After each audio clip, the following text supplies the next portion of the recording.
Good morning, everyone. ये বজাৰৰ পৰা বৰলীয়া মাছ 1 কেজি কিনি আনিলো। এটা ধুনীয়াকৈ বাছি ধুই ৰেডি কৰি থৈ দিছো। এফালে টেঙা মাৰা শাক লগত বৰলীয়া মাছ ৰেচিপি হ'ব আজি। ধুনীয়াকৈ বনাব। গৰম হৈ গ'ল, এতিয়া মাছটো ফ্ৰাই কৰি লওঁ। মাছটো দিলো, এতিয়া মাছটো ফ্ৰাই কৰি থাকোঁ।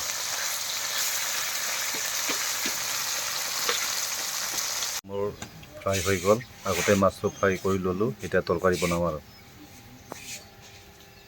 আগতে ফ্ৰাই কৰি লৈ লওঁ। এতিয়া আদা ৰচুন পিঠাটো আগতে তেল পিঁয়াজ লগত ভাজি লৈ লৈছোঁ।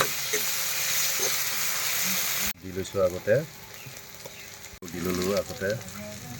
মাৰা পাতটো দিলোঁ, টেঙা মাৰা পাতটো ধুনীয়াকৈ ভাজি কৰি লওঁ আগতে।